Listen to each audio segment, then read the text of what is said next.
Hello? Okay. It's for you, James. Hey, James. This is James from the future. I just wanted to give you a call and let you know that puberty can be tough, but you can get through it. So I just wanted to let you know that everything's going to be okay and I love you. You got the wrong number.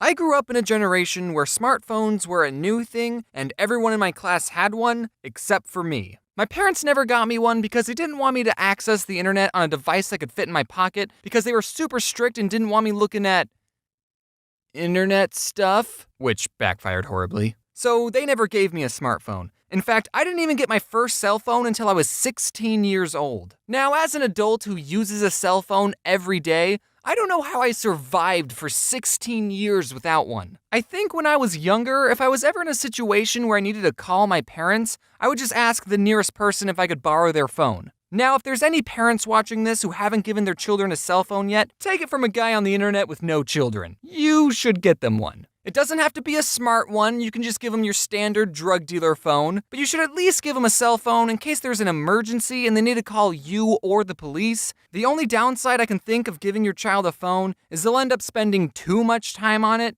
so you should just turn off their service from time to time, I don't know. When I turned 16 and finished up my sophomore year of high school, I got my very first cell phone. An LG Cosmos 2. I didn't grow up in the 90s.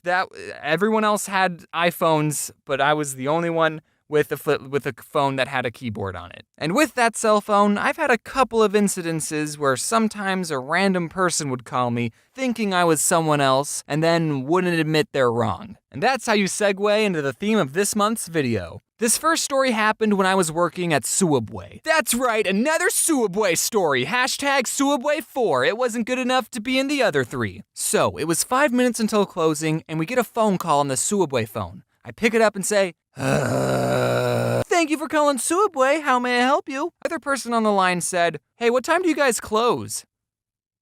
In 5 minutes. Is it alright if I show up late? I just need gas. And being the good employee that I was totally willing to make this guy's sandwich over the phone, let him pick it up after we closed, and then I wouldn't ring him up and just pocket the money. I'm just kidding. I wouldn't do that. That's a crime. Please don't sue me. So I said, Yeah, I can do that. What kind of sandwich do you want? And he said, I just need gas. Oh, don't worry, sir. This sandwich will give you plenty of gas. I mean, do you want chips or something? No, he said, I just need gas. I was a little confused. Okay, yes, so you'll get gas, then are you gonna stop by and pick up a sandwich? And he said, I don't want a sandwich. And then it hit me. Even though the first thing I ever said to this guy was, thank you for calling Subway, I think he thought he was talking to a gas station. So I said, Sir, this is a Subway? Oh. And I never got the chance to tell him that gas pumps don't close. Did you know that simply listening to English won't make you a fluent speaker? If you want to converse as effortlessly as the person in this video, there's one essential step you need to take. Practice speaking out loud. You might be wondering, but I don't have anyone to talk to in English. Don't worry, Speak is here for you. Speak is an innovative English learning app powered by artificial intelligence, designed to help you build confidence in your speaking skills. With Speak, you can chat anytime, anywhere, on any topic, and at any language level. Imagine creating your own English speaking environment right at home, where you can express yourself freely and build confidence without the fear of judgment. One of the standout features of this AI companion is its ability to provide immediate feedback and correct your mistakes on the spot, making it the perfect tool for improving your English speaking skills. Don't miss your chance to improve yourself. Join our giveaway and download Speak now for your opportunity to win a 1-year subscription account.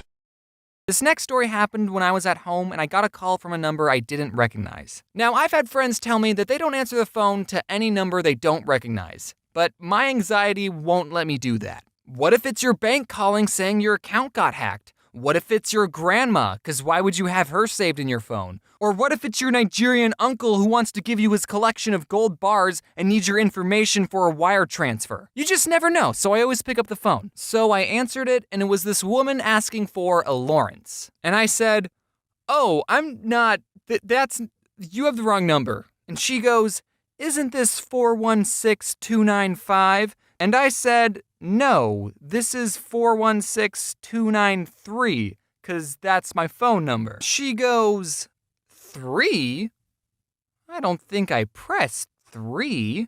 And I don't know what to say to this woman, because my number is 416293, but she doesn't think she pushed 3, so I don't know how she's talking to me right now. Unless she did. So I said, well, obviously, you did. And then I made a comic about the whole situation because I thought the internet would think it was funny. This next story happened not too long ago. I got a call from a number I didn't recognize at 9:30 in the morning, and I was lying in my bed, asleep. And most people would agree that you're supposed to be awake and productive at 9:30. And I didn't want whoever this stranger was thinking I'm lazy, so I had to answer the phone with my best, I've been awake for several hours voice. Hello? You're going to have to come quickly. Timmy fell down the well, Vance. What? I said you're going to have to come quickly because Timmy fell down the well, Vance. I could tell it was a woman on the phone, but it was either her accent or the phone being buggy or I just had woken up, but I could not understand anything she was saying. But I could make out one word, which was Vance. So, I did not have a lot to go off of. I said, I think you have the wrong number. Okay, goodbye. No, I got the phone. You gotta come quickly because Timmy fell down. Well, I should probably get the day started, I thought as I went back to sleep. But then immediately I got a call from the same number, and I thought, okay, maybe if this person is calling again, even after I explicitly told her she had the wrong number, maybe it's not a wrong number after all, maybe there's something else going on, maybe it's an emergency, so maybe, talk to me. Vance. Okay. I can't understand anything you're saying. So then this woman must have handed the phone to her friend because a different voice started talking and I could actually understand her and I'll never forget what she said, which was, Vance, no one thinks That you're funny. And even though I'm not Vance, that kind of hurt. So I stated the obvious, which was, yes, I am.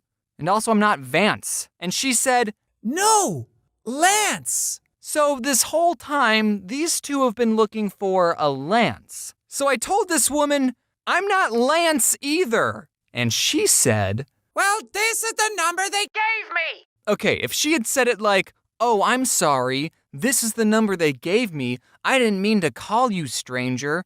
Also, I do think you're funny and enjoy your videos, then that would have been totally fine. She's just shifting the blame to someone else. But instead, she sounded so condescending, like I was wasting her time. Well, this is the number they gave me, and they can't be wrong, so you must be the real Lance. So I said, well, they must have given it to you wrong. Look, I'm too tired to be polite. But then, she hung up on me. Like this woman just basically called a random person, said, you're not funny, and then hung up. So I decided to call her back and said, hey, I just found the real Lance. He's the funniest guy I ever met, and he told me he doesn't give his phone number out to rude pieces of shit. I'm just kidding on that last part. I thought about doing it, but then I went back to sleep. I didn't do it. And then someone on the internet found my phone number, and I changed it. And whoever has my old number is probably getting a lot of calls from strangers and people I went to high school with. Sorry about that. Hi, I'm Audrey. It's so nice to meet you. Hey, try saying that out loud into your phone. Like this. Go for it. Nice to meet you.